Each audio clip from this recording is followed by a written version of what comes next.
Quisiera agradecer, en primer lugar, la cordial invitación que me han hecho para compartir con ustedes ahora. Voy a calcular el tiempo, ¿no? Para no excederme del tiempo que se me ha asignado. Y sí, para hablar acerca un poco de relaciones entre el Tribunal Constitucional y la división de poderes. He recogido algunas ideas que me gustaría, que deseo compartir con ustedes en la noche de hoy. En primer lugar, eh, cuando hablamos de la naturaleza del Tribunal Constitucional, hay que partir de la idea, ¿no? Eh, que la concepción, ¿no? de un tribunal constitucional, ¿no? En el marco de la administración de justicia en materia constitucional, es la que se comprende en el marco de un Estado constitucional de derecho, ¿no? En ese sentido, pues, un tribunal, en principio, no es un tribunal que busque, como ningún tribunal, ¿no? Un protagonismo, ¿no? Aquí la calidad, ¿no? Formación, ¿no? De juez, ¿no?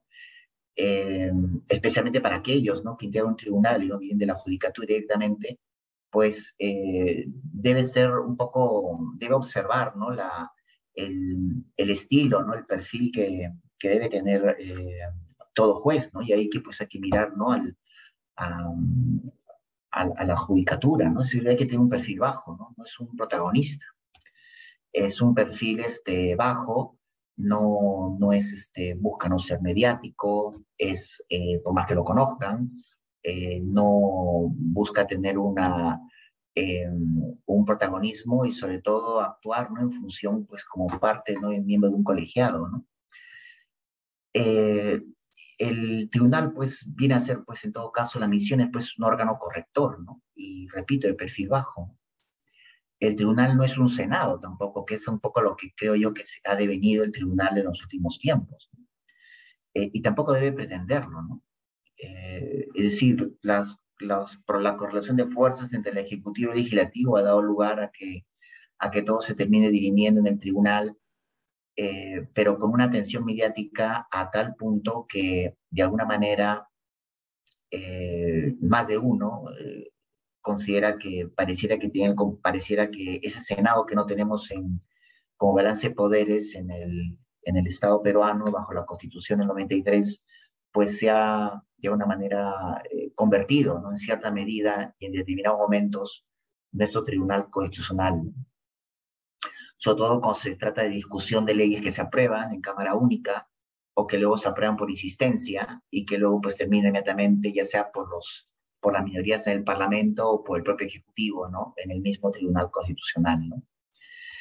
Eh, Ningún tribunal, ningún juez debe ocuparse o entrar de lleno, ¿no? A temas políticos, ¿no? Esas cuestiones políticas, lo que los americanos, lo que los ingleses dominan, las political questions, ¿no? Al igual, por ejemplo, ¿no? Mirando al igual como deben comportarse, ¿no? Los jueces en el Poder Judicial, ¿no? La política para los políticos, ¿no? Y aunque en el sistema de elección de la judicatura o de un tribunal constitucional tengan que imperar, tengan que manifestarse a una cuota, no digamos de qué magnitud, pero una cuota de orden político, los jueces, los magistrados, ¿no? Son independientes de las personas que han influido de manera directa o indirecta en su nombramiento, ¿no? Y hablan a través de sus sentencias, ¿no?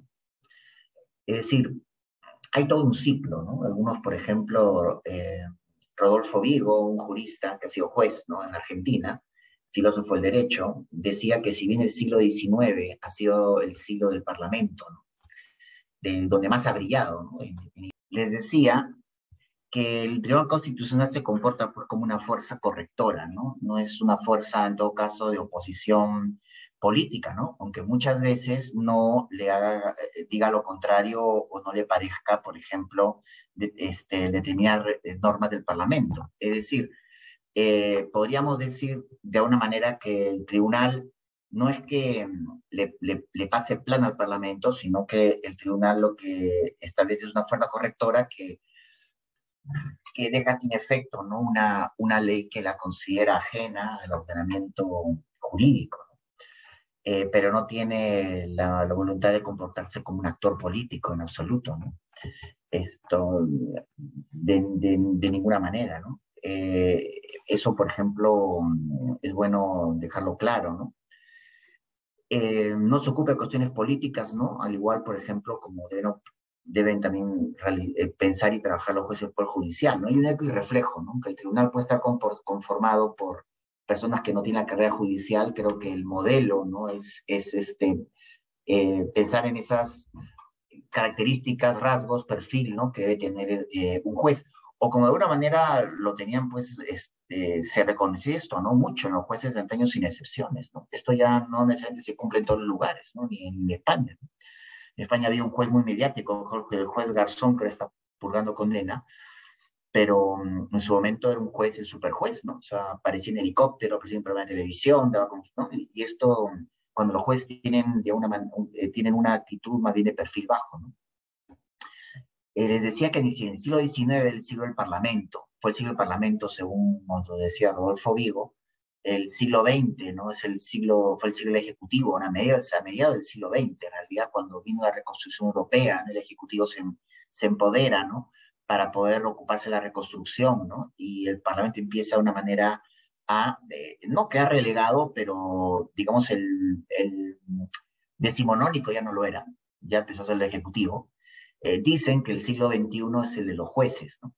De alguna manera, quizá la irrupción de los tribunales constitucionales, su difusión, ¿no? Y en algunos países, pues su activismo, ¿no? Ha dado lugar a pensar que esto es así, ¿no? O puede llegar a ser así, ¿no? Pero repito que no sería para promover el activismo, ¿no? Aunque lo digan, los mismos que propugnan, que hablan del siglo de los jueces, no pueden ser siglo de los jueces si es a través del activismo, ¿no? Ni tampoco del gobierno a cargo de los jueces, como en alguna oportunidad se acusó a los jueces americanos, ¿no? Tiempo atrás, ¿no? Sino que su misión es armonizar, ¿no? Y cuidar las fuentes jurídicas en el marco de un proceso ondulatorio, ¿no? Si a mí me lo permiten, por ejemplo, me gustaría yo compartir una pantalla y mencionarlo de esta manera, ¿no? O sea, digamos, si esto es, olvídense, bueno, no les pido que se olviden, pero si esta es la pirámide, no es la pirámide, ¿no? Es un círculo, pero en efecto ondulatorio, ¿no? Vemos que esta es la Constitución, que sería pues este documento, esta fuente, ¿no? De principios y reglas que reconocen derechos, garantías y los principios de buen gobierno civil, ¿no? Aquí está el acuerdo fundamental, ¿no? Digamos, en eso supuestamente todos estamos de acuerdo en la Constitución, ¿no? Que somos una república, que queremos una democracia, que en la democracia queremos que sea la alternancia democrática, el Estado de Derecho, que queremos un principio de separación de poderes, derechos y libertades, garantías, ¿no? Eh, el, un régimen relativo, por ejemplo, al efecto y rango de los tratados que apruebe el país, ¿no? El régimen tributario, algunos principios, ¿no? Que inspiran un régimen laboral, repito, tributario en general, ¿no? Todo ello acción de garantía, ¿no? La posibilidad de ser órganos supranacionales, en fin, ¿no? Todos estamos de acuerdo en esto en principio, ¿no? En principio. Y luego, apenas dure la Constitución, empezaremos a reconocer que con un efecto ondulatorio la Constitución empieza a producir jurisprudencia en base a lo que al contenido de ella misma, ¿no? Llega a lugar a principios vinculantes y a lo que serían las normas constitucionales adscritas que vendrían a adherirse, ¿no? A las constitucionalmente estatuidas, ¿no? En la propia Constitución, ¿no? Y en eso se ocupa mucho el Tribunal Constitucional cuando interpreta la Carta Magna, ¿no? Y luego tenemos los principios de interpretación, ¿no? Porque la Constitución se interpreta de manera semejante a como se hace una ley, ¿no?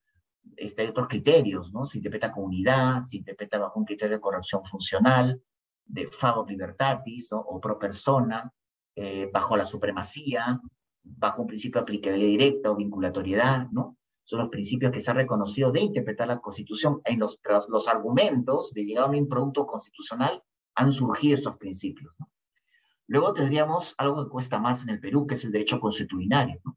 Algo la Constitución habla del derecho consuetudinario cuando nos dice que el que podría asimilar, ¿no? Del derecho peruano es aquel que respeta derechos y libertades, ¿no?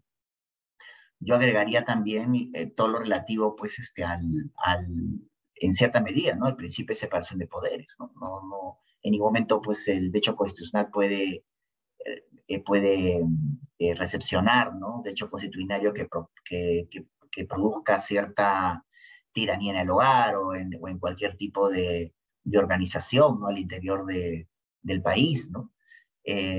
La manera de poner orden, por ejemplo, los ronderos que tienen mucha autoridad en el interior, no significa que puedan matar a diestra y siniestra, ¿no? O que puedan, pues, mutilar, ¿no? Con el machete, no, no se trata de eso, ¿no? Eso no podría, ¿no? Y luego, pues, están los libros de la autoridad, ¿no? Que eso está en formación, ¿no? Porque en el Perú todavía, aunque hay muy buena doctrina, ha aparecido, ¿no? En los últimos 20 años, lo cierto es que para que se consolide tiene que ser, pues, irrefutable, tiene que ser tan asimilada que explique todo este orden que está aquí, ¿no? Producido, ¿no? Y que sea tan asimilada y citada tanto por el juez como por las partes de un caso, hasta el Ministerio Público, ¿no? Y luego el derecho positivo, ¿no? Entonces, claro, el Tribunal Constitucional es esa fuerza que busca armonizar, ¿no? En este conjunto de fuentes de efecto ondulatorio, ¿no? El derecho positivo, pues, tiene que guardar una armonía con todo lo anterior. No se elaboran leyes en un cuarto cerrado, sino con la cabeza pensando en que tiene que ser una consecuencia de todo este conjunto de fuentes jurídicas que parten de la Constitución. Es un viaje de ida y de vuelta, ¿no? Es lo que puedo, por ejemplo, comentar. Y esto es el efecto ondulatorio, ¿no? O sea, en el Estado constitucional de derecho, ¿no?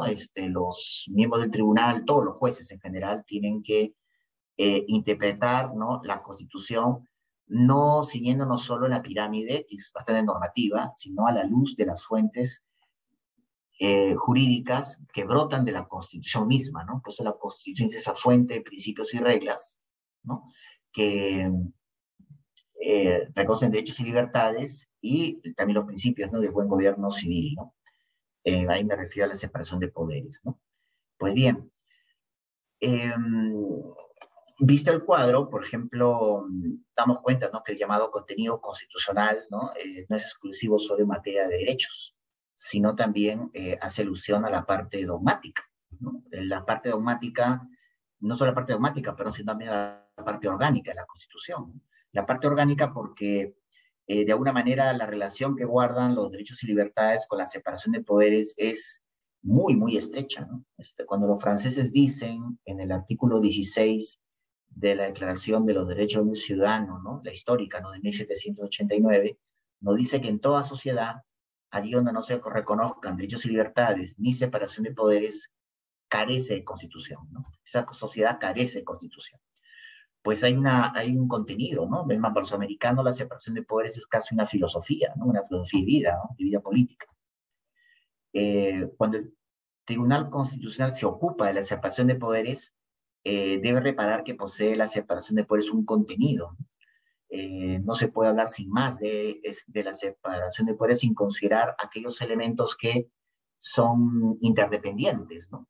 Uno no puede vivir sin el otro, ¿no?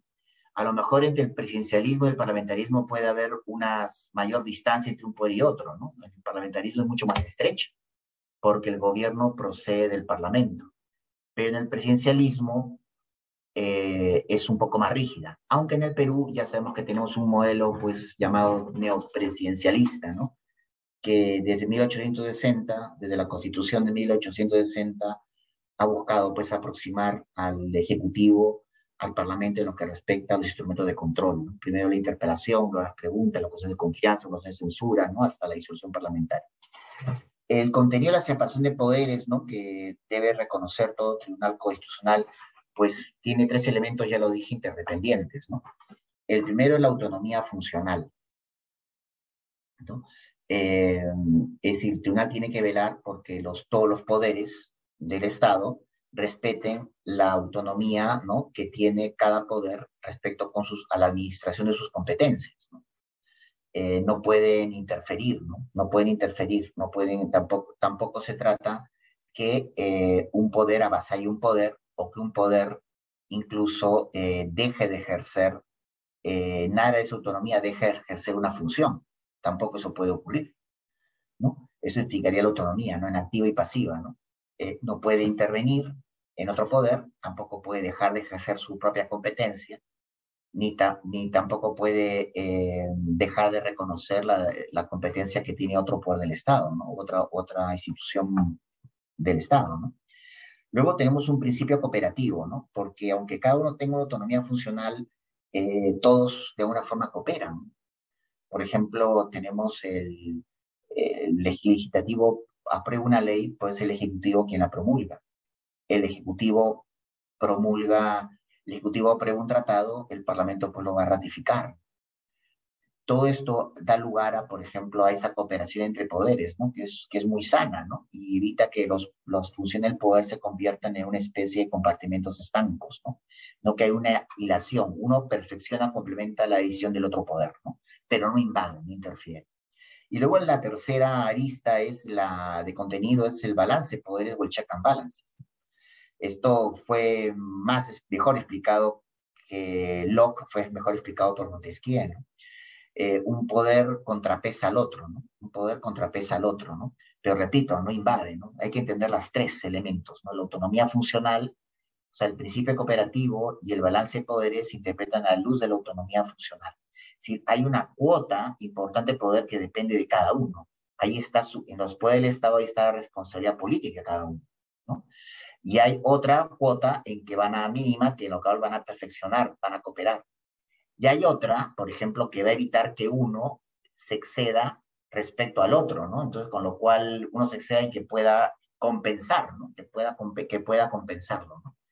Eh, Eso, por ejemplo, y estas tres juegan a la vez y son interdependientes, ¿no? Si se cercena una de ellas, pues se ha afectado el principio del sector de poderes, ¿no? Y esto lo digo para darle contenido, ¿no? Y esto lo digo para darle contenido, ¿no? Vista esta teoría que está aquí, lo que respecta al Tribunal Constitucional con su relación a la separación de poderes, pues en los últimos años ha sido bastante polémica, ¿no? Podemos citar algunas sentencias que nos pueden llamar mucho la atención, ¿no? Por ejemplo, curiosamente todas son muy parecidas, ¿no? Se diferencian en el año, pero comparten el número, ¿no? La sentencia 0006-2017 es el proceso de inconstitucionalidad que fue resuelto por nuestro máximo intérprete, ¿no? La cual pues declara fundada, ¿no? En parte la demanda de inconstitucionalidad interpuesta por el 25% del número de congresistas, ¿no? Contra una modificación al reglamento del Congreso, ¿no? Que fue la modificación de una resolución legislativa que modificó el reglamento del Congreso, que fue la ley llamada antitránsfuga, ¿no? O la resolución legislativa con rango de ley, ¿no? Llamada antitránsfuga, ¿no? Que modificó el reglamento del Congreso que tenía rango de ley, eso me refiero, ¿no? Y los aspectos más resaltantes de esta decisión del tribunal fueron las siguientes, ¿no? Eh, el tribunal, pues, eh, consideró, ¿no? Que la prohibición, ¿no? De creación de un nuevo grupo parlamentario, ¿no? Eh, o restringir la adhesión a otro, ¿no? Para el tribunal afectaba la libertad de conciencia, y la inviolabilidad de los votos y opiniones de los congresistas, ¿no? Porque consideraba que la medida, ¿no? Establecida con la modificación del reglamento atendía, por ejemplo, que quería de una manera resolver el problema del transfugismo, ¿no? Eh, Estaba afectando, ¿no? Encontraba afectando la libertad de conciencia y la inviolabilidad de los votos y las opiniones, ¿no? Consideró que esta medida no está afectando el test de proporcionalidad, ¿no? Porque consideraba que existían otras alternativas que son algo así como menos gravosas, ¿no? Y porque la afectación de la libertad de conciencia es grave, ¿no? Respecto a la satisfacción de los principios de democracia representativa y la representación proporcional, ¿no? Esta interpretación que hace el tribunal pues está adherida a otras afirmaciones que ha hecho, ¿no? El tribunal pues reconoce que los congresistas están llamados a participar en la vida política de la nación, ¿no? Que la prohibición, por ejemplo, una prohibición sobre el debate pues es irrazonable y desproporcionada, ¿no es cierto? Eh, que todos tienen derecho a participar de su grupo parlamentario, ¿no?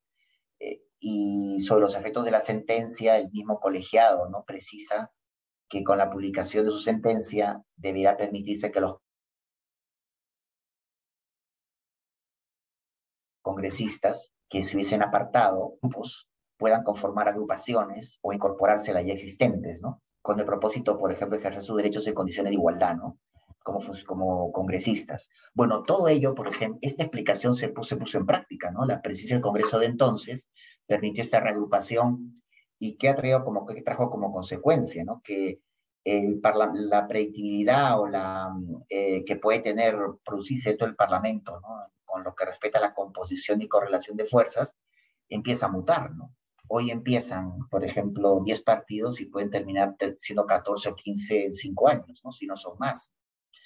Y que llegar a acuerdos entre grupos es cada vez más complicado, sobre todo para tomar decisiones importantes y aquellas que necesitan o que requieren una alta, un alto consenso, ¿no? ¿Y esto por qué traigo a colación? Porque el tribunal sostiene sobre la objeción de conciencia, ¿no? Y en realidad lo que no vamos a juzgar intenciones, pero apelar a la objeción de conciencia para tomar medidas antitránsfugas trae otro inconveniente, ¿no? Trae el inconveniente que se está bajo ese argumento permitiendo que no se pueda cumplir con una de los llamémosle, criterios, ¿no? Importantes que hay que tener en cuenta, ¿no? Que como relación inversa se producen en todo poder legislativo, ¿no? Y es que a mayor representatividad, menor gobernabilidad, ¿no? Que eso hay que reparar, ¿no? Puede un parlamento ser muy, muy fraccionado, lo cual en principio no significa que sea muy representativo, pero podría ser muy, muy fraccionado y en aras de esa representación se está afectando la gobernabilidad, porque si el parlamento se parte en tantos grupos, es muy difícil llegar a acuerdos, ¿de acuerdo? Entonces, eso, por ejemplo, trae una primera consecuencia que es netamente política, Quizá el Parlamento tendría distintos, por ejemplo, que un Parlamento le sea eh, no reconocido, ¿no? Sus atribuciones que por la Constitución le competen. Eso, por ejemplo, sí sería materia que el tribunal se pronuncie. Un parlamentario que, por ejemplo, es más, centralizar todo en una comisión de fiscalización cuando el Parlamento puede fiscalizar por sí mismo, eso sí, por ejemplo, lo cuestiono. O, por ejemplo, decir, bueno, para que haya un proyecto de ley tiene que haber pues, una bancada 4 o 5. Bueno, a lo mejor esto puede ser más polémico porque el parlamentario tendría pues que políticamente acercarse a unos grupos, un parlamentario solitario y apoyar a algunos en unos temas que considero oportunos y esperando que lo apoyen a él en otros, ¿no? Que es un poco como actúa la política, ¿no? Eh, si bien, por ejemplo, el parlamentario puede en temas de objeción de conciencia, por ejemplo, temas de la vida, por ejemplo, tener reparos, y es válido que lo haga, digamos, el eventual retiro de un parlamentario de una bancada por objeción de conciencia tendría que remitirse a temas fundamentales, porque si el parlamentario cambia de ideología durante la campaña, durante el parlamento, eso es un poco más llamativo, ¿no? Y si lo que se busca es priorizar la gobernabilidad, ¿no? Del país, a lo mejor habría que ver con otros ojos, ¿no? Una discusión de esa naturaleza. Y a las pruebas me remito cuando, por ejemplo, se aplicó lo dicho por el tribunal y resulta que el Parlamento muta, que el Parlamento puede variar de composición y ello trae como consecuencia lo que estamos viendo, ¿no? Lo que estamos viendo, ¿no? Que el Parlamento empieza un número alto, como va a ocurrir ahora nuevamente, para que de pronto termine el Parlamento en el doble, ¿no? Sería eso ya terrible, ¿no? Sabiendo que con 5 parlamentarios ya formas una bancada. Otra ley, por ejemplo, que también, otra sentencia, que es la 006 también, pero este el año siguiente, cada año hubo un lío grueso, pero el 2018 fue el tema de la cuestión de confianza. Aquí el tribunal, por ejemplo, considera que la cuestión de confianza, también cuando se quiso, por ejemplo, regularlo en el reglamento del Congreso, el tribunal entendió que es una medida, ¿no? Es entendida como una facultad del Poder Ejecutivo, ¿no? Cuya finalidad esencial es servir de contrapeso a la potestad del Congreso de hacer políticamente responsable a los ministros, ¿no? Esto hay que verlo con matices, en realidad, ¿no? La cuestión de confianza que viene de Europa, fíjense que en España no se aplica una cuestión de confianza desde hace muchas décadas atrás. El último que fue a poco tiempo de existir la Constitución española bajo el gobierno de Adolfo Suárez, ¿no? Que fue el primer ministro de la transición española, ¿no? La cuestión de confianza siempre se interpone para ganar, no para perder. Y la cuestión de confianza en el Perú hay dos tipos, ¿no? La primera que es cuando se solicita obligatoriamente cuando el primer ministro acude al Parlamento a dar su programa de gobierno junto con sus ministros, y la otra que es optativa, ¿no? Pero esa que es optativa no significa que pueda ser aplicada para cualquier tema, como el tribunal señala, ¿no? En el mismo párrafo 74 nos dice, ¿no?, que si la cuestión de confianza es entendida como una facultad por el Ejecutivo, cuya finalidad es servir de contrapeso a la potestad del Congreso a hacer políticamente responsables a los ministros, ¿no?, como en la moción de censura, las restricciones a dicha facultad introducidas por la norma impugnada, que es el cambio de la norma del reglamento, vulnerarían el principio de balance de poderes, que es un rasgo de identidad de nuestra forma de gobierno, el cual no puede ser alterado ni aún vía reforma constitucional, sin quebrantar la separación de poderes, ¿no?, que está reconocida en el artículo 43. Ello no lo considero del todo exacto porque eh, no es la separación de poderes, no tiene un enunciado abierto. El párrafo 75, argumento 75, fundamento 75 de la sentencia nos dice que este tribunal constitucional en cuenta que la cuestión de confianza que pueden plantear los ministros ha sido regulada en la Constitución de manera abierta, con la clara finalidad de brindar por Ejecutivo un amplio campo de posibilidades en busca del respaldo político por parte del Congreso para llevar a cabo las políticas que su cuestión requiera. Eso no es así. Se basaron también en una apreciación que uno de los padres de la Constitución actual, el doctor Enrique Chirino Soto, dijo en la exposición de motivos que puede ser aplicada para lo que quiera. Esto no para lo que quiera dentro de lo que pueda.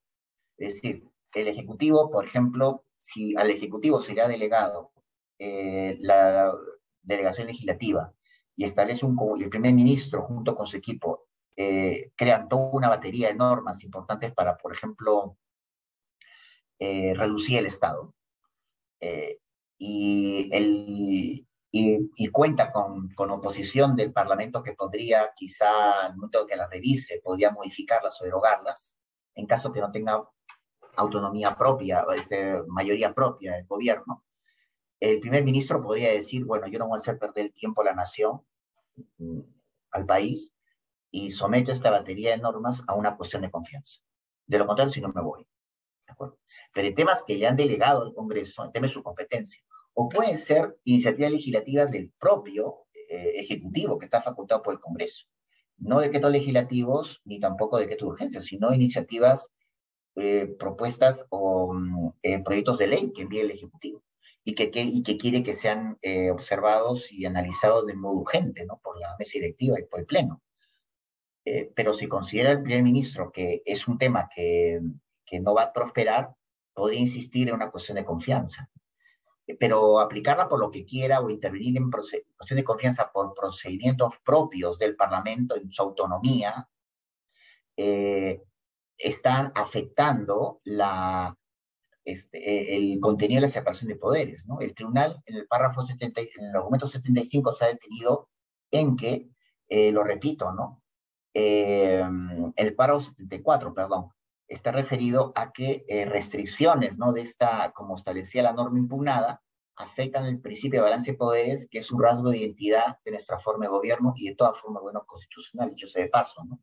Lo que está afectando no es la separación de poderes, el balance de poderes, lo que está afectando es la autonomía funcional.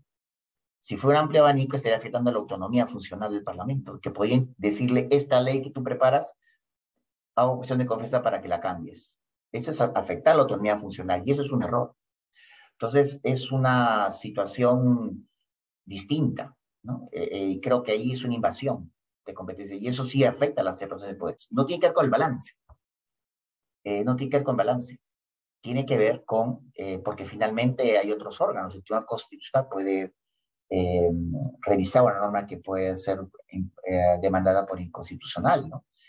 El, eh, pero intervenir en una, no, así, intervenir en la autonomía funcional del Parlamento, ¿no?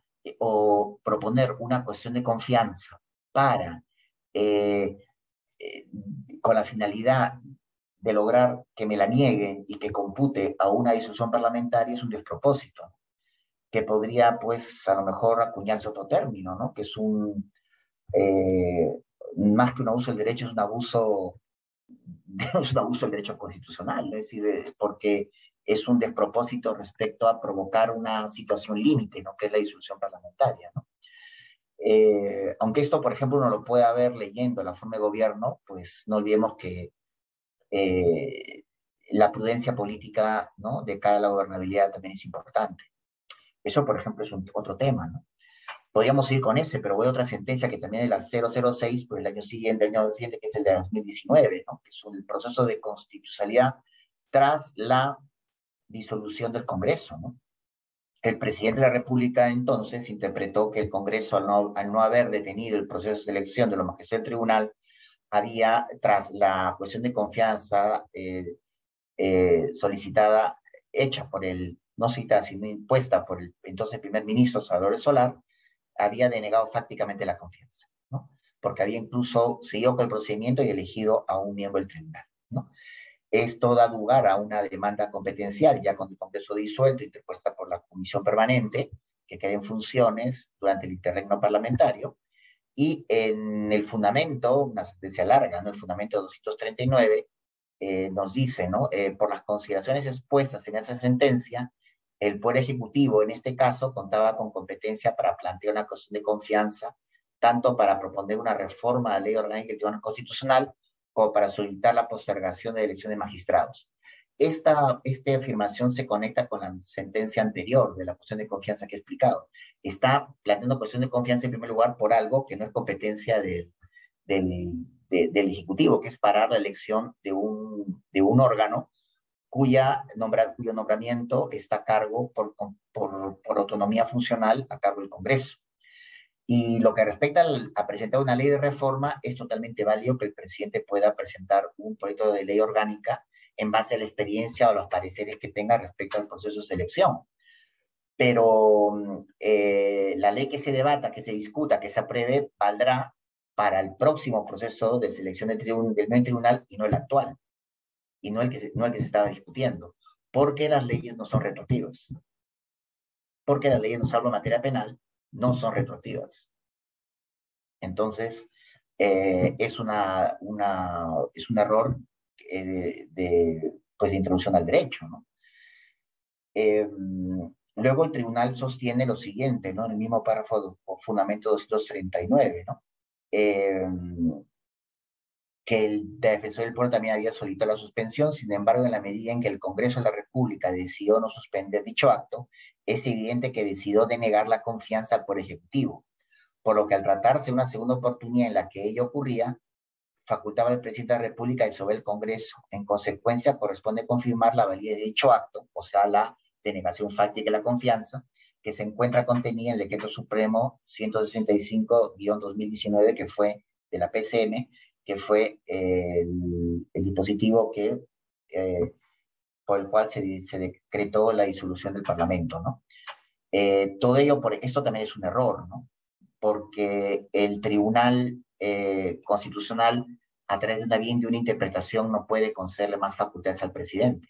De hecho, ya de ese artículo 218 de la Constitución, bastante largo con sus atribuciones, que no se agotan ahí porque tiene otras atribuciones, el presidente fue el artículo 118, cuenta con interpretar que ha denegado, que puede creer que se ha denegado la confianza de manera fáctica por parte del Parlamento. Y eso, los poderes del presidente son taxativos. En la separación de poderes se interpretan siempre de manera restrictiva la facultad de los poderes, no amplia, ¿no? La generosidad, por decirlo así, en materia interpretativa se da en materia de derechos humanos, ¿no? Precisamente porque están fundados en la dignidad, ¿no? Y la dignidad pues no acaba nunca, la tienes o no la tienes, ¿no? Ese, por ejemplo, es otro elemento, por ejemplo, a tener en cuenta de una sentencia también muy polémica, ¿no? Que ha tenido que ver, ¿no? Con el irrumpido, ¿no? Con la separación de poderes, ¿no? Naturalmente que hay otras que el tribunal no ha intervenido, pero que también ha afectado al Parlamento, ¿no? Que no, aquí no intervino el tribunal, que es, por ejemplo, la no reelección de congresistas. Y también la reforma a la inmunidad parlamentaria, ¿no? Que prácticamente en la práctica no gozan de inmunidad los parlamentarios.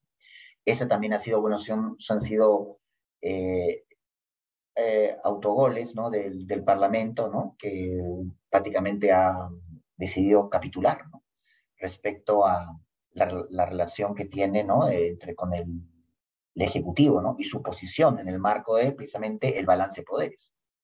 Sin inmunidad parlamentaria no hay balance de poderes, que justamente lo del tribunal estaba defendiendo la sentencia anterior, ¿no? En la cuestión de confianza, ¿de acuerdo? Y que podía haberla recordado en el balance de poderes en la sentencia del año siguiente, en 2019. ¿No? Luego tenemos la vacancia presidencial por incapacidad moral permanente, que el tribunal es cierto que no ha dado se produjo una sustracción de la materia, el tribunal decidió no definirla, ¿no? Y es que yo lo puedo entender porque la vacancia presidencial por incapacidad permanente tiene un contenido muy político, ¿no? Hemos llegado al límite que las instituciones que deberían ser un instrumento disuasorio, como la disolución parlamentaria que está allí para ser política, no para ser aplicada, aunque el presidente puede utilizarla, no debería hacerlo porque debería esperar el presidente tener esa carta para que el Parlamento se modere, ¿no? Sobre pretexto de que puede ser disuelto, ¿no? Hasta el último año de mandato en que ya no puede hacerlo, ¿no? La vacancia presidencial se activó también, ¿no? Ahí la activó la disolución parlamentaria, el Parlamento activó el nuevo Parlamento, activó la vacancia presidencial por incapacidad moral permanente, ¿no? Lo cual lleva a que tenga que quizá plantearse una reforma a la Constitución del 93 puntual que nos diga, así como el presidente no puede disolver el Parlamento el último año de mandato, el Parlamento tampoco puede vacarlo el último año de mandato presidencial, y a las pruebas me remito por la ingobernabilidad que hemos tenido en los últimos años, ¿no? La vacancia presidencial por incapacidad moral permanente tiene un contenido muy político. Y sobre todo cuando hablamos de la moral, aquí hubo, pues, por ejemplo, un debate respecto a, en las entrevistas para los magistrados del Tribunal Constitucional, los, los, los parlamentarios pues tienen punto que era, ¿tiene idoneidad moral o no? ¿No? En realidad, la falta de idoneidad moral se tiene que probar. Si no se prueba que carece de idoneidad moral, pues eh,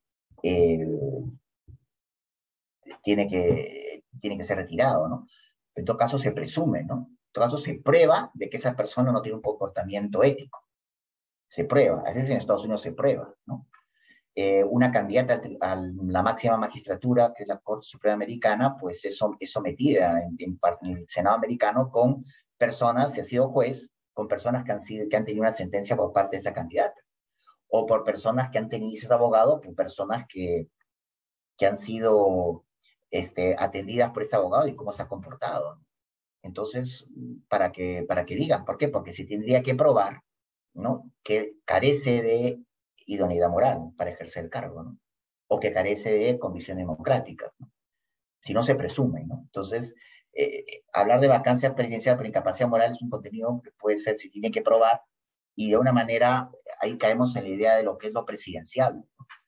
Eh, el ámbito de intimidad de un presidente de la República se ve, pues, por alto funcionario, se ve muy reducido por su condición de ser quien personifica la nación.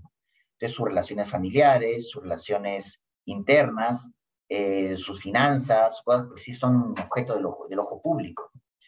Y eso, naturalmente, puede jugar, pero repito, un presidente no llega para luego querer ser vacado, entonces se entra una anomalía, ¿no? Precisamente porque el haber aplicado la disolución parlamentaria fue abrir la caja de Pandora. Entonces ahora, eh, cuando se activan es muy difícil volver al punto anterior. La vacancia ha sido activada, se ha aplicado, y como probablemente también esté pendiente que vuelva a querer aplicarse la disolución parlamentaria, aplicando de mala manera la cuestión de confianza. Entonces ven cómo el tribunal de alguna manera con su interpretación eh, ha, eh, ha dado un giro con relaciones ejecutivo-legislativo, y la cuestión de confianza se convierte en un instrumento para doblegar al Parlamento. De lo contrario, disuelve.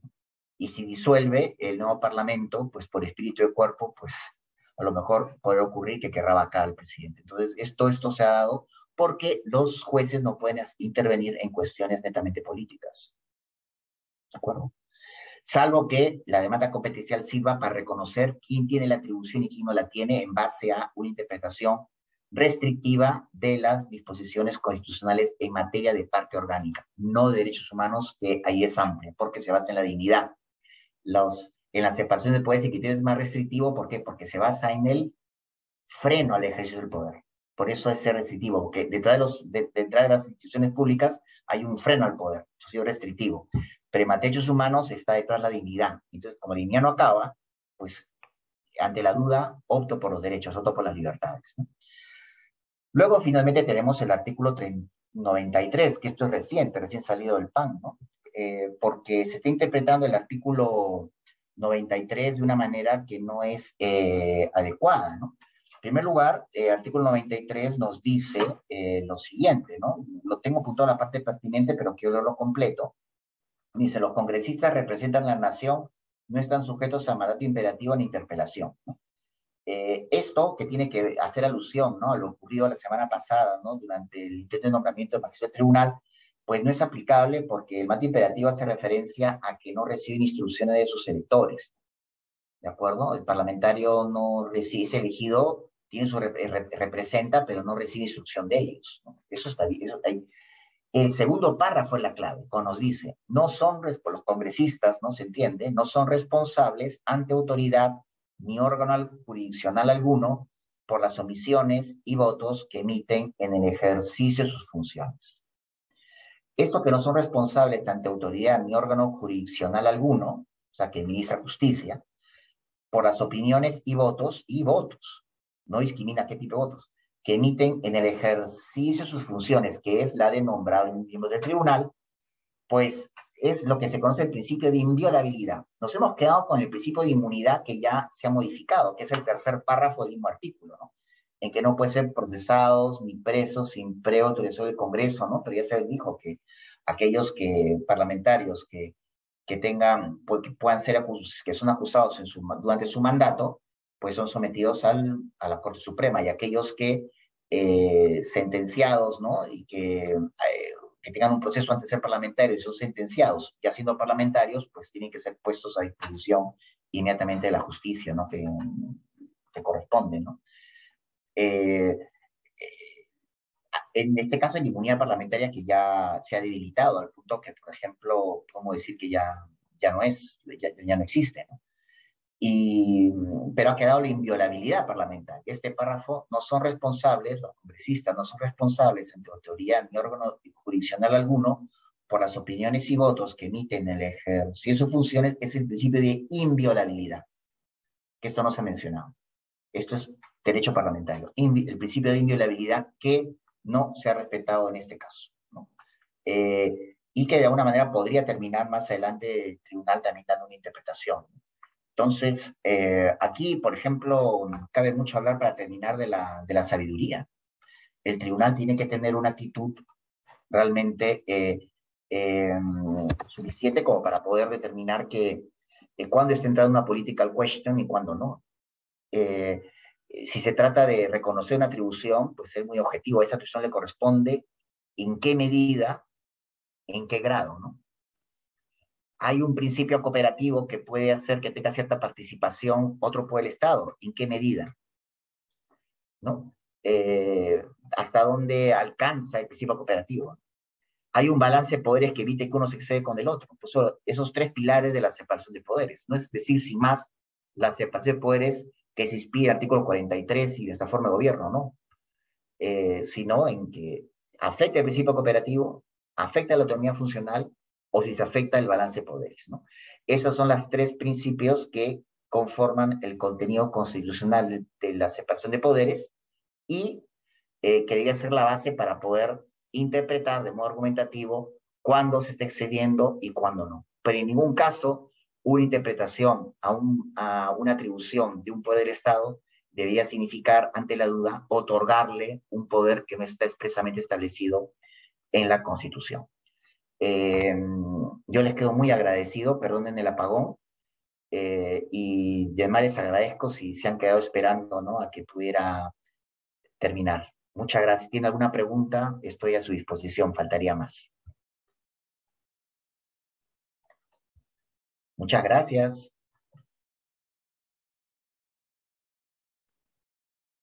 Se han ido todos. Eh, Ángel, ¿qué tal? Buenas noches, doctor Hackanson.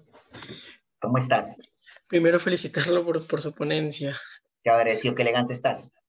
Yo no me puse corbata, ¿no? Nada que me ha dejado mala, yo no me puse corbata, me ha dejado muy mala. Ya lo siento. Estoy en Piura, pues mucho calor. Estoy en Piura, mucho calor. Me imagino. Dime, Tengo dime. una pregunta, bueno, tiene que ver más o menos con una suerte de que desde mi punto es un desacierto del constituyente, pero quiero conocer su opinión.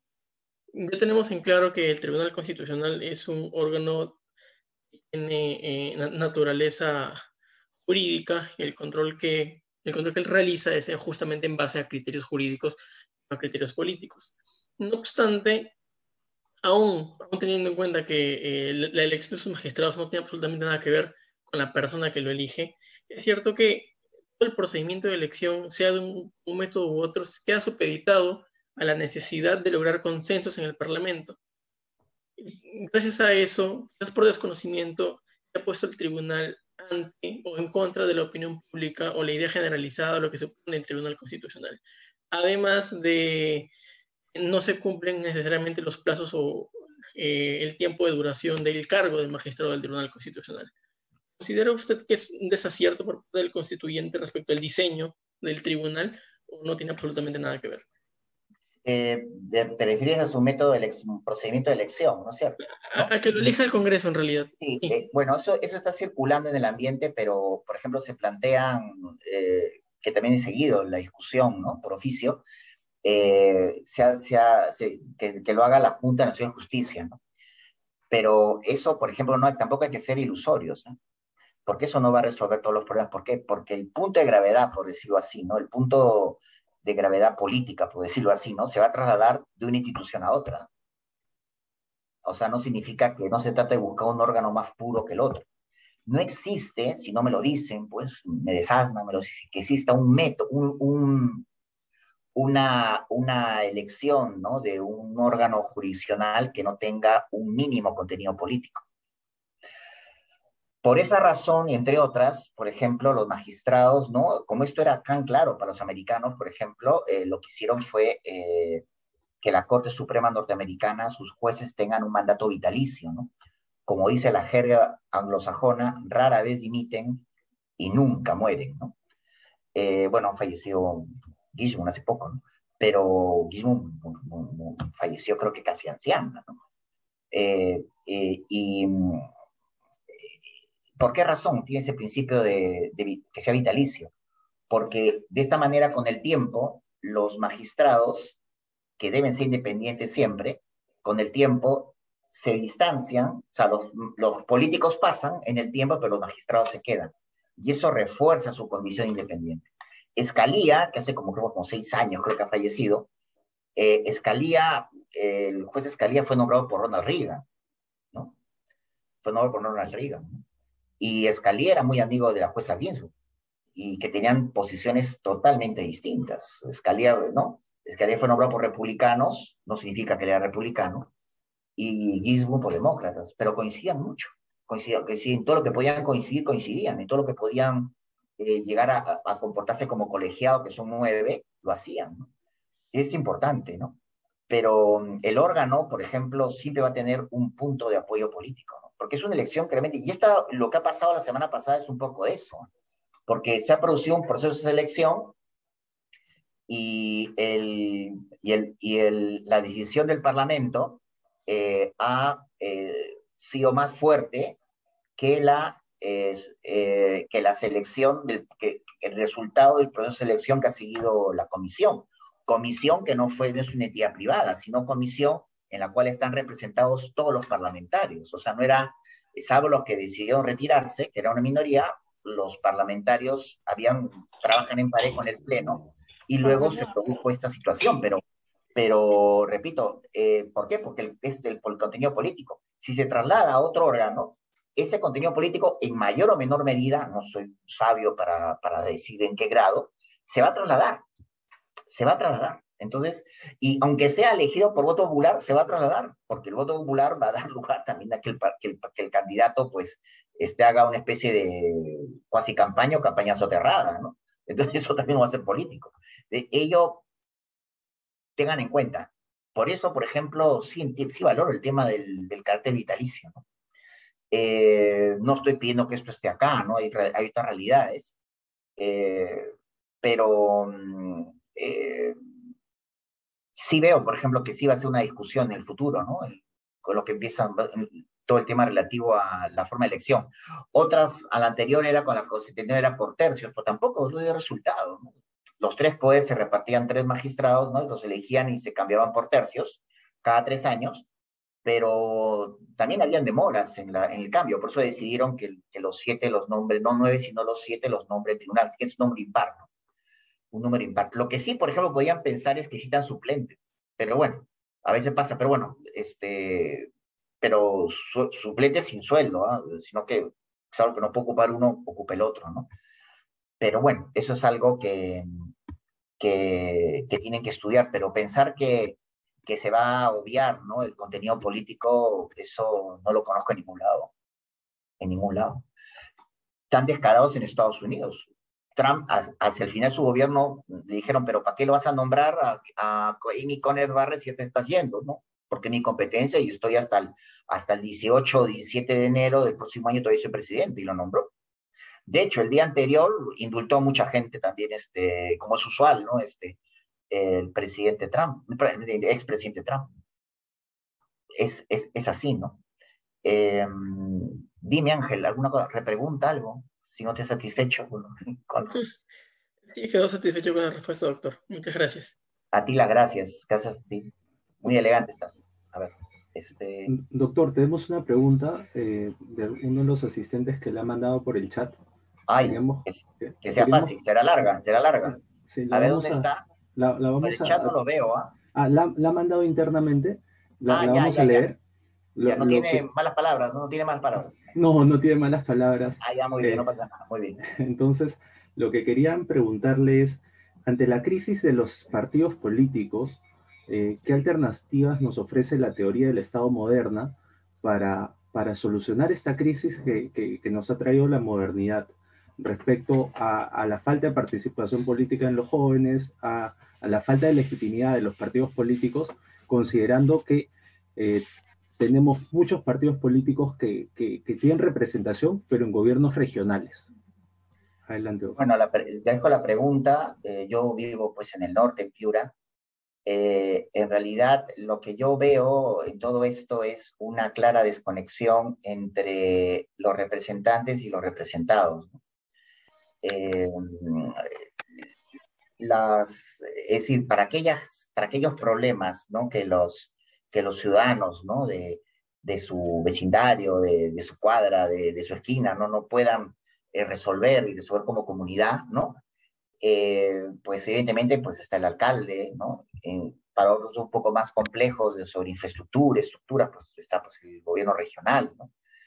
Pero hay otros temas quizá de preocupación que no solamente invaden, ¿no? A la persona, la preocupación, ¿no? Por ejemplo, temas relativos, por ejemplo, repito, de orden nacional, ¿no? Que tienen que ser resueltos, eh, pues no nombra representantes, ¿no? Para que en su nombre, pues lleven su voz. Esa desconexión se produce cuando los parlamentarios en los medios de comunicación hablan de distintos temas, muchos de ellos política doméstica, pero luego no nos sentimos conectados sobre los problemas que la quejan, ¿no? Aquella persona que tiene que esperar el camión de la cisterna para llenar los cubos de agua, pero no lo tiene que caminar muchos kilómetros para tenerla, o no tiene desagüe, o atender, por ejemplo, la reconstrucción, que es el caso del norte, ¿no? Que se apronta, ¿no? Entiendo que ya empezaron, pero que se apronta, ¿no? Ya vienen, ya acabar el año y vienen las lluvias. Son temas que, por ejemplo, y el Parlamento tiene que un poco insistir. Ciertamente los parlamentarios de provincia tienen una agenda más intensa, aunque no se note, porque están muy presionados por sus regiones. Pero esto no se ve a lo través de los medios de comunicación. Los medios de comunicación tratan temas de política doméstica general y pregúntense ustedes cuándo han escuchado a un parlamentario de su región, incluso de la capital, ¿no? De la región Lima, hablar de su, hablar de su región. Es decir, o cuando hay un problema regional, cuando no está el parlamentario. Todo eso crea desconexión. Y claro, que lo que pasa primero factura es la clase política de entonces. Si a eso sumamos las acusaciones las acusaciones por corrupción, eso agrava aún más las cosas, si llega a un estado de desafección de la política, ¿no? Por dos razones, porque ve que no resuelve los problemas de la gente, y segundo, porque la gente se ve defraudado por la gestión, ¿no?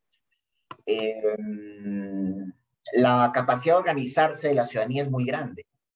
A esto hay que agregar que en la medida de lo posible resuelven sus problemas, y eso ha generado una gran informalidad en el país.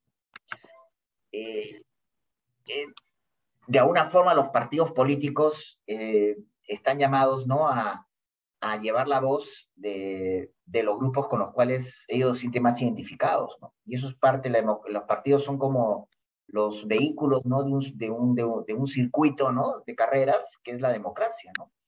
Eh, y ello se va generando pero esos partidos tienen que tener un contenido, tienen que tener una propuesta ideológica, no es un partido que esté lleno de propuestas como que ahora le ponen nombre, ¿no? Propuestas de programa te hago tu casa, programa te presto plata, programa hoy no fío, mañana sí, o sea, eso no es, digamos, puede ser interesante en materia comunicacional, pero no es lo propio, ¿no? Sino que uno se sienta, por ejemplo, respaldado por un partido que respeta libertades, un partido que respeta libertades y tiene una vocación, por ejemplo, social, ¿no? De prestaciones públicas, ¿no? De prestaciones públicas que pueden variar unas u otras, ¿no? Parte del concepto de persona que tengan, y en eso hay un gran vacío en el país. Ustedes vean, por ejemplo, el grado de preparación de los candidatos a la presidencia, ¿no?, en general, ¿no? Podemos tener personas incluso que tienen gran conocimiento, pero no con su forma de hablar o de comunicar no se conecta con lo que dice la gente. Y otras que conocen las necesidades de la gente, pero tampoco pueden comunicar adecuadamente ni saber cómo resolver los problemas. Entonces, hay toda una combinación, ¿no? Eh, y todos estos errores pues repercuten, ¿no?, en el sistema político. El sistema político, y para acabar, es un sistema que uno tiene que persistir en él en democracia. O sea, la democracia se cura en democracia, hay que persistir, hay que insistir, hay que insistir. Ustedes no se puede medir cuánto daño hace un golpe de Estado, cuánto se retrocede. Eso se puede calcular, pero es mucho, ¿no? Y con el paso del tiempo se pueden ir notando, ¿no?, los avances, ¿no? Pero también hay que declararlos ante estas vitrinas, decirlos los que han existido, ¿no? La democracia es democracia, pero tiene un punto de cocción, pues que no es inmediato, ¿no? No es comida rápida, ¿no? Sino que tiene una larga cocción, pero hay que insistir en ella, ¿no? Si quieren repreguntar algún punto puntual que me ha quedado, estoy a su disposición, agradezco la pregunta. Al tema del Estado constitucional de derecho y todas estas teorías que vienen ya desde el año 45 sobre la importancia de los derechos humanos, los derechos fundamentales, esta irradiación de la Constitución a todo el ordenamiento jurídico, ¿puede haber en el ámbito político un momento decisivo? ¿Puede haber algo excepto del control constitucional? O sea, la voluntad política podría, como decía Schmitt, ¿puede haber una excepción al derecho actualmente? O sea, a un ámbito de fuera de control, decisiones que se adopten simplemente por voluntad política, o de repente esa voluntad política se hace constitucional al estar enmarcada dentro de causas constitucionales, pero el rol de los tribunales constitucionales y la exigencia de la motivación de las decisiones de los diferentes órganos de diferentes poderes del Estado ha hecho que ya no haya nada excepto de un control constitucional, por llamarlo de alguna manera. No sé si ha sido clara. Puedo decirte en general es que cuando hablamos de constitución, hablamos de un pacto de límites al ejercicio del poder. Ese pacto está compuesto, ¿no?, por un gran acuerdo fundamental, ¿no? Hay países que pueden llegar a un acuerdo fundamental en que hay temas que realmente no se discuten y que a partir de esos temas en que estamos de acuerdo vamos a construir. Los americanos, por ejemplo, que tienen una constitución, la primera constitución codificada, se pusieron de acuerdo en 7 grandes puntos que las primeras 13 colonias, hoy 50, están de acuerdo, ¿no? Y que sus respectivas constituciones están armonizadas con lo que la Constitución Federal diga. En Inglaterra, que no tiene una constitución codificada, está abanicada con un conjunto de principios, sentencias, costumbres, ¿no? Que se han ido con grandes trozos de historia, ¿no? Que se han ido consolidando con el paso del tiempo, asentando, ¿no? Difícilmente, por ejemplo, el Parlamento podría derogar la Constitución británica de un plumazo un día lunes por la mañana con solo mayoría simple, pero no lo va a hacer porque probablemente no lo haga, como dicen los ingleses, porque está basado en un acuerdo, un acuerdo fundamental, que es un consenso socialítico básico. Nosotros tenemos que aspirar y conformarnos, no es negativo, como pasa en países europeos, no pasa en Portugal, pasa en España, que está en crisis, ¿no? Que es un acuerdo procedimental, ¿no? Que es algo que, por ejemplo, que se enmarca, que puede estar en la órbita a gran medida de lo que es el Estado constitucional de Derecho, ¿no? En el Estado constitucional de Derecho, saber que no incumplir las reglas, ¿no? Que enmarcan un Estado constitucional de derecho, ¿no? Que están expresadas en la Constitución, ¿no? En gran medida, por ejemplo, aún así no es tan mecánico. En gran medida tiene mucho que ver, pero mucho que ver el fair play, el juego limpio, ¿no? Saber hasta dónde puede llegar la oposición y saber que puede perder. Saber que quien tiene la mayoría no puede aplastar a la minoría, es un gobierno de la mayoría respetando a la minoría, ¿no? Y respetar a la minoría no significa que siempre le tiene que hacer caso, no, no, ante la discusión al final hay que votar, que es lo que se ha perdido.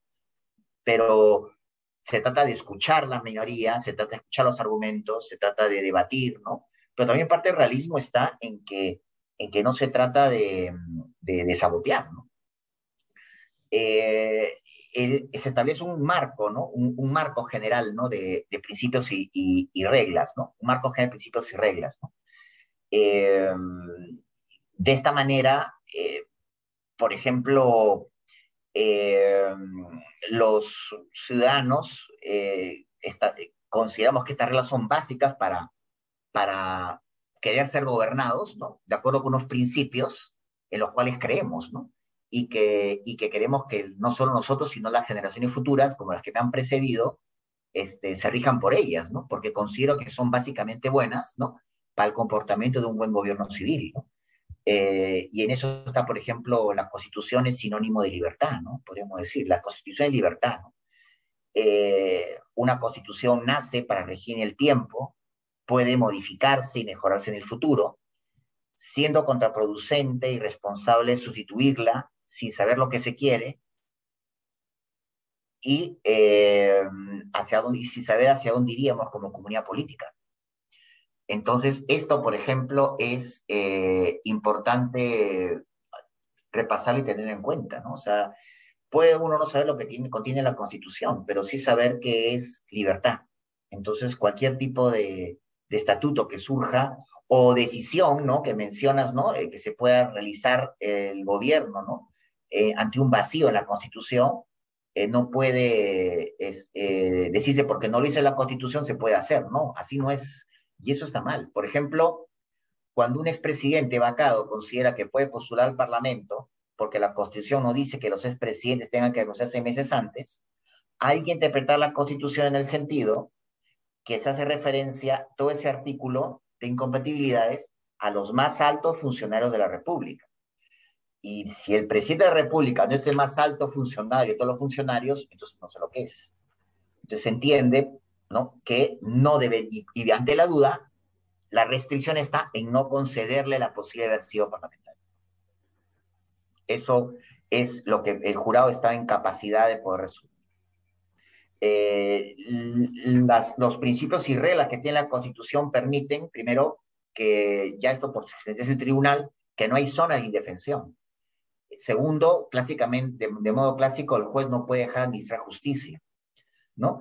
Y por tanto, en base a esos principios, tiene que llegar a soluciones, ¿no?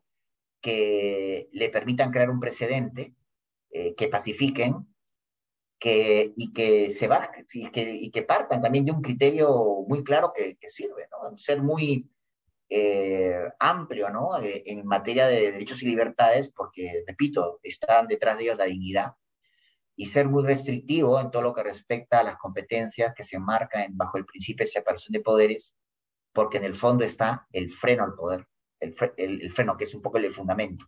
La Constitución de libertad, porque ha frenado el poder. La Constitución de libertad, porque ha frenado antes el poder. Entonces ahí está el balance, ¿no? Entonces yo creo que no hay lagunas, puede haber lagunas en la Constitución, pero no hay, podría haber lagunas, pero eso no significa que no pueda haber soluciones jurídicas, ¿no? Jurídico-constitucionales. Este conjunto de, por ejemplo, y finalizaría, ¿no? Volviendo a hacer mención, ¿no? A este cuadro, ¿no? No digo que se olviden de la pirámide porque sería un cretino si me pongo yo en ese plan, pero sí tener en cuenta, por ejemplo, cómo las fuentes constitucionales van brotando, ¿no? Como círculos concéntricos, ¿no? Entonces, y todas forman parte de unidad, ¿no? El tribunal tendría que no dejar sin efecto, ¿no? Y no permitir ingresar a aquellas que están fuera de este marco, aquellas afuera de esta órbita, ¿no? Entonces, todas se complementan unas con otras, ¿no? Entonces, de aquí en la doctrina, los profesores los juristas hacen un esfuerzo para poder armonizar, ¿no? Todas estas fuentes, ¿no? Y en cada norma, cada norma legal o infralegal, uno tiene, por ejemplo, que por eso el juez presume la constitucionalidad. La presume precisamente porque se encuentra aquí, o sea, se encuentra contenida dentro de un marco, un efecto ondulatorio, y presumo la constitucionalidad, salvo que bajo interpretación no encuentre un producto interpretativo que pueda hacerla armonizar. Encontrará 5 razones para declarar inconstitucional, pero si encuentra una a través de ella puede armonizarla con este efecto ondulatorio, o sea, que pueda caber aquí, esa será válida y no la declarará inconstitucional, ¿no? Entonces, sí hay poder vacíos, sí, pero lo que no pueden dejar de ver son soluciones, ¿no? Y los jueces constitucionales tienen herramientas para poder encontrarlas. Es lo que podría decir. La pregunta es como una opinión, no es inevitable comentar la situación, la crisis actual, en el sentido de que la crisis política que se ha manifestado durante el periodo pasado se manifestó en el uso, pareciera abusivo, de la facultad del Ejecutivo de disolver el Congreso por cuestión de confianza y la facultad del Congreso de vacar por la causal de incapacidad moral. Parece inminente la proclamación de Castillo, y al parecer debido a la polarización por la cual viene precedido, el cuestionamiento de fraude, y un factor que va a ser inédito, se me ocurre, en el país, es el hecho de que o sea, asumiría un presidente que refleja mucha limitación profesional y de conocimientos para gobernar, y esto lo digo en términos descriptivos y no peyorativos. No, es un tema objetivo. Sí, objetivamente. Es un tema objetivo. Entonces, con estos elementos, pareciera de que la crisis política no va a ser superado con el ejercicio del poder de la nueva gestión. Yo quería saber su opinión de lo que acabo de decirle, y en todo caso la pregunta sería, ¿de qué manera podría un nuevo gobierno alcanzar estabilidad en estas condiciones? Más aún si tenemos además un argumento adicional de que existe todavía la intención de solicitar o de una asamblea constituyente, que también es una situación que en la votación del país, si uno refleja quienes votaron a favor de la posición contraria, el país tampoco está de acuerdo de una asamblea, así nomás como se presenta. Esa es la pregunta. ¿Cuál es su opinión de la posibilidad de estabilidad del nuevo? Lo que veo es lo siguiente. Veo que no va a ser fácil, lo sabíamos, pero tampoco va a ser fácil para el más preparado de todos los presidentes, porque la complejidad y problemas del país, evidentemente, no son fáciles para nadie, ¿no? Creo que no todo se resume en ser fácil o difícil, creo que no. Unos son problemas más complejos que otros, ¿no? Para comenzar, ya hablan de 153 conflictos sociales que aumentan con el paso del tiempo, ¿no? Al interior del país, ¿no? Y estamos, por ejemplo, en que se necesita más que administrar los problemas, se necesita crear las bases para resolverlos, que no se van a resolver en 5 años. Hay que determinar, por ejemplo, un conjunto de problemas en los cuales no deben estar metidos en la agenda de lo que es la política discusión, sino que se tienen que trazar quien gobierne, y otros que sean pues los problemas domésticos que, bueno, el presidente va resolviendo. Por ejemplo, en materia económica ya hace algún tiempo esto se ha perdido, ¿no? Por este último lustro, En materia económica, la disciplina fiscal hizo, por ejemplo, que se gobernara en cierta medida desde el Ministerio de Economía. Entonces, y así quizá pudiese haberse, luego, por ejemplo, hemos tenido el diferendo marítimo con Chile, que se mantuvo durante 3 gobiernos y fue exitoso para el país. Entonces, hay cosas que, por ejemplo, más allá de los líderes, se han podido llegar a acuerdos, por ejemplo, en lo económico durante 20 años, salvo los últimos 5, en que el presidente, en que en materia económica quien dirigía el Ejecutivo era el ministro de Economía. Y en materia, por ejemplo, de tema de seguridad nacional, de territorio, esta comisión que se nombró para el tema del diferendo marítimo con Chile, durante 3 periodos, empezó Toledo, siguió García y terminó con Humala, fue también muy exitosa, ¿no? Entonces, sí, ante las deficiencias realistas que tenemos, yo no voy a responder diciendo, bueno, pues hay que buscar pues a un super ultra plus, porque bueno, finalmente tiene que pasar por el tamiz de la elección y mira lo que está ocurriendo. Pero sí tendríamos que llegar pues a tener determinados acuerdos serios, lo que respecta, por ejemplo, a determinados temas sensibles, ¿no? Por ejemplo, proponernos que todo el mundo tenga agua, que todo el mundo tenga desagüe y que se pueda, si no se puede uno, pues la fórmula que se aplicó a los panamericanos, pues aplicarla en otros ordenamientos. En Cuba, por ejemplo, mismo están Aguas de Barcelona, es la que administra el agua en Cuba, es una empresa privada. No te lo dicen, pero es una empresa privada.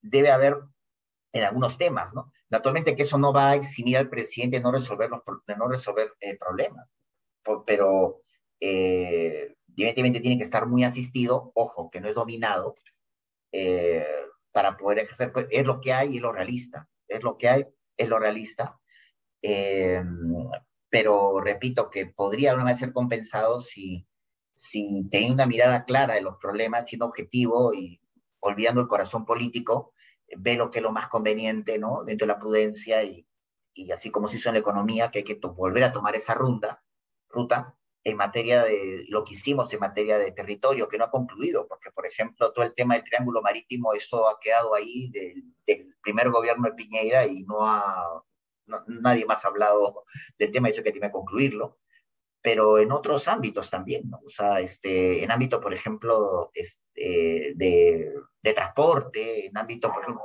si no podemos nosotros, pues pedir por concurso internacional que otras potencias nos ayuden incluso en el tema de salud también, de un sistema de salud eficiente, porque recursos ha habido para poder hacerlo. Entonces, habrá que hacerlo, ¿no?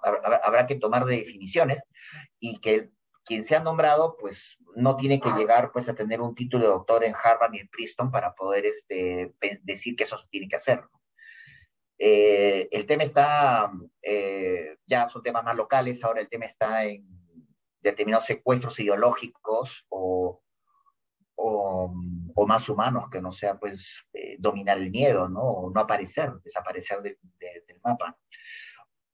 La cosa se complica más cuando, por ejemplo, me parece que sería eventualmente proclamado con una sola vicepresidencia, cuando la plancha presidencial es importante, ¿no?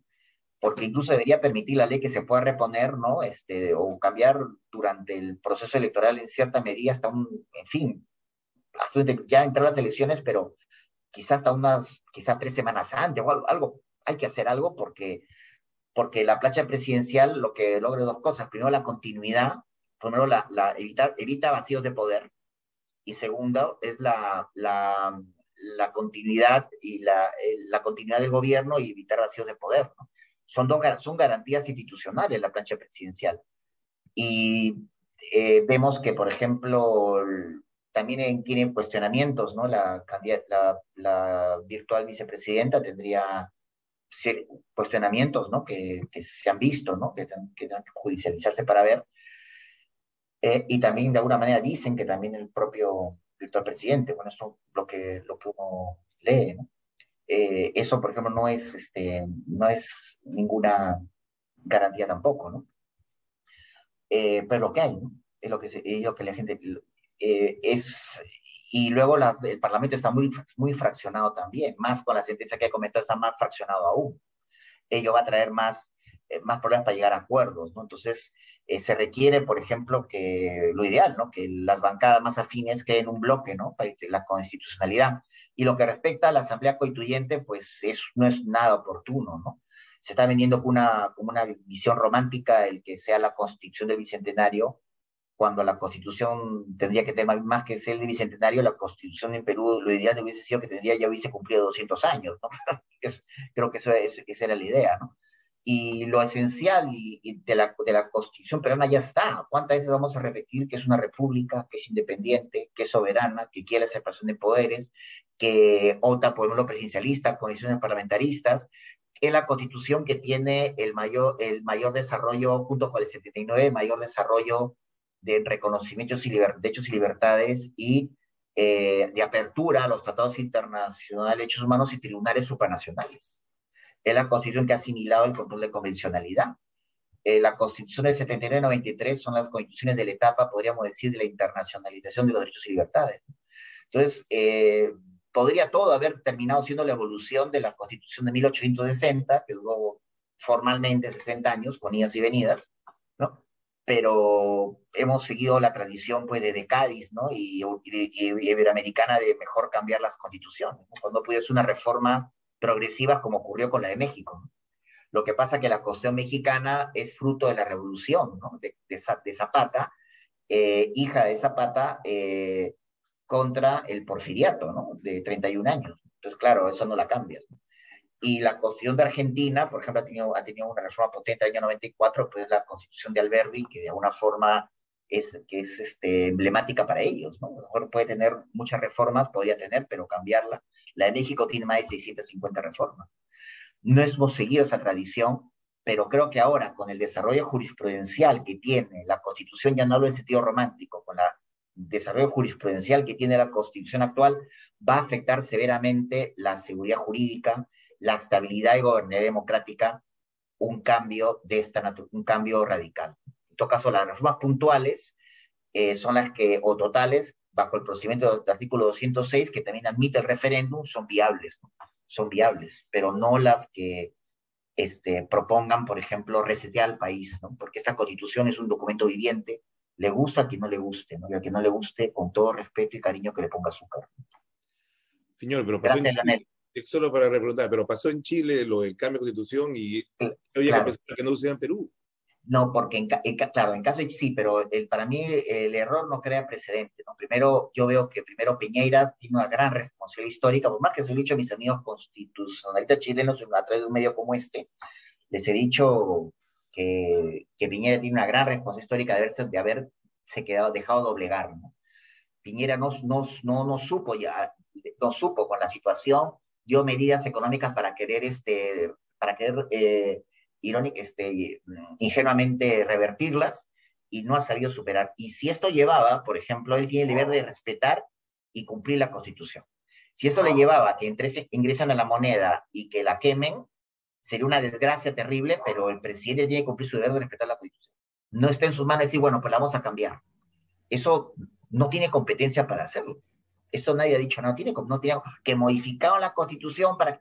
Bueno, entonces, ¿qué cosa es la Constitución? Dios mío, si la Constitución misma para un problema persistente ya dice que se puede reformar la Constitución, de hecho se ha reformado muchas veces, no entiendo cómo puede ser válido reformarla para decir lo que quiere decir y lograr la asamblea, ¿no? O sea, esto de lo que ocurrió en Venezuela, Bolivia y Ecuador, de querer convocar la Asamblea Constituyente en democracia, me parece que es un asalto, ¿no? Es más, qué irónico que el presidente que se eligió con unas reglas pide convocar una Asamblea Constituyente para cambiar las reglas. O sea, eso no tiene ningún sentido, ¿no? Eso es un despropósito, ¿no? Y eso crea mucha inseguridad, incluso que se utilice como bandera de una campaña política, cambiar la Constitución, eso sería en un país de libertades signo para no elegir por él, para no elegirlo, porque eso pasa con las constituciones muy antiguas.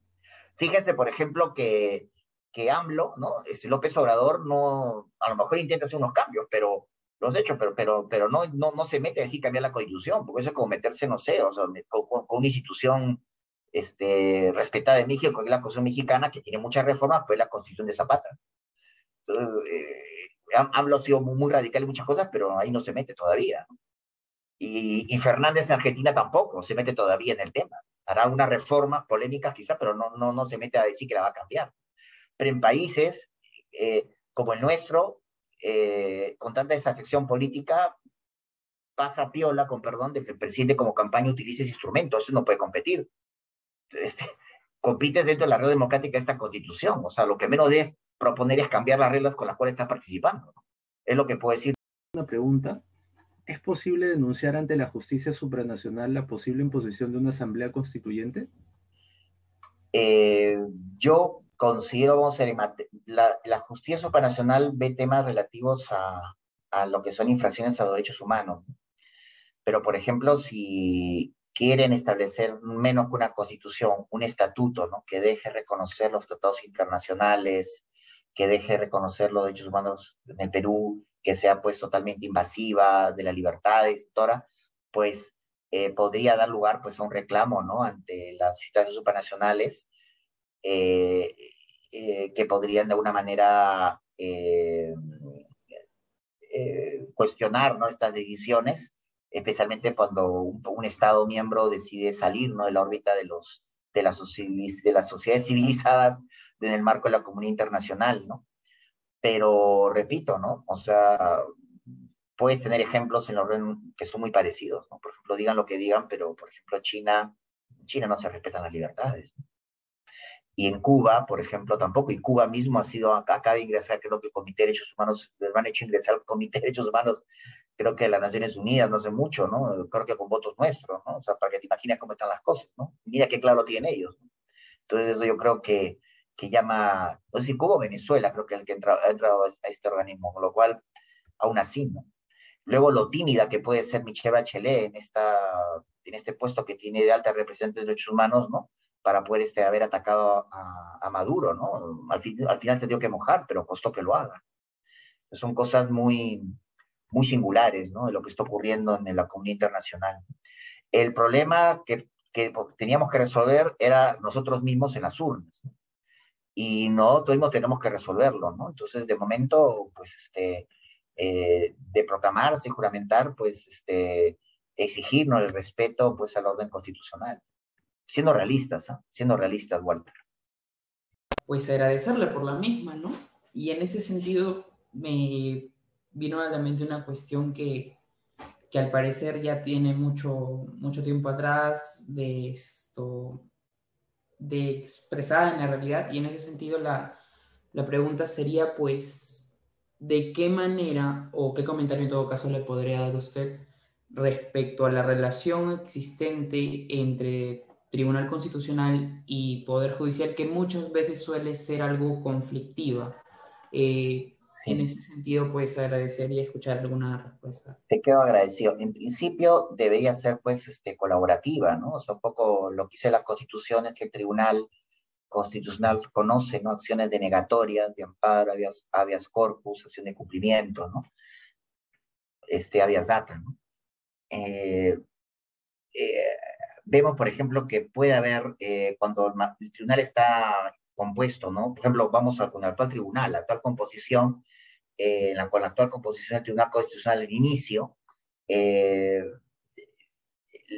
ciertamente, por ejemplo, tiene a tres magistrados que en cierta medida han tenido han sido jueces, ¿no? O han trabajado en el Poder Judicial, ¿no? Y de alguna forma, no sé si a través de ellos, pero lograron un primer acuerdo, ¿no? Instaurar una especie de certiorari, ¿no? En el tribunal, en que el Tribunal Constitucional no iba podría no admitir algunas recursos extraordinarios, ¿no? Porque consideraba que ya estaba muy claro por el tribunal. Eso dio lugar a que otros miembros dentro del tribunal o incluso fuera del tribunal, los abogados, cuestionaran que el tribunal se ha convertido en mero garantista, ¿no? En que todo ya terminaba pues en la Corte Superior, ¿no? Y que muy pocos terminaban pasando, ¿no?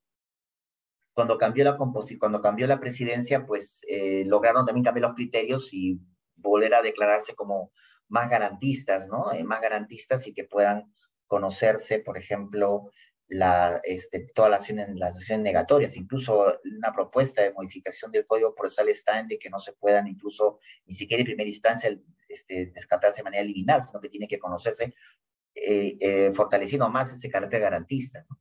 A ver en qué quedan todas estas reformas, ¿no? Importantes que se han propuesto. ahí hay un espíritu de cuerpo, ¿no? Un poco también está quienes vienen del Poder Judicial, que es totalmente comprensible, ¿no? Luego también existen, por ejemplo, off the record, bueno, no existe el off the record, pero el off the record, que a veces hay jueces que te pueden decir, bueno, pues estos del tribunal solo conocen papeles, ¿no? Solo miran papeles, ¿no? Y pueden tener razón en cierta medida, ¿no? Pueden tener razón en cierta medida, ¿no? Y otros, por ejemplo, otros que pueden ser más asignados en el ámbito académico que tienen una mirada mucho más romántica, pero también no exenta también de posibles excesos, ¿no? No voy a decir si son voluntarios o involuntarios, ¿no? Eso también se puede prestar. Lo importante es que cualquiera sea la composición, en mi asquerosa opinión, es tratar, no es fácil, tratar de la colegialidad. Tratar de la colegialidad. Y que aunque tengas personas procedentes de la academia, del mundo del abogado litigante y del mundo de la judicatura, buscar puntos en común. ¿Van a discrepar? Por supuesto que sí. Algunos casos van a tener que hacer un voto singular, por supuesto que sí. Pero cuando esto se convierte en un sistema de votos singulares o fundamentos de voto, entonces eso le resta la actitud de colegialidad. Y para insistir en la relación del tribunal y el poder judicial, pongamos otros ejemplos, ¿no? La Corte Suprema Norteamericana estando integrada en el Poder Judicial no lo ve todo. Sabe los problemas, está incardinado en el tema federal, no ve aquellos casos en que puedan tener una repercusión federal. Esos casos lo ve, otros no. Evita, por ejemplo, la acumulación de expedientes y también permite que la Corte Suprema Americana se concentre en aquellos casos que son gravitantes, ¿no? Para la salud del Estado de la Unión Americana. Aquí, digamos, aquí pasen todos, pues suena muy romántico, pero si todo está claro, si todo uno lo ve claro, entonces a lo mejor decidir, ¿no? Que, bueno, eso está claro, ya creo que esto se ha interpretado con el mote de falta de garantista, ¿no? Estaría mal si ningún caso pasa, ¿no? Pero no creo que estaría del todo bien si todos los casos se les admite el recurso extraordinario, porque ya no es recurso ordinario, se ha convertido en recurso ordinario, ¿no? En realidad, ¿no? Se ha producido una mutación, una transformación práctica, ¿no?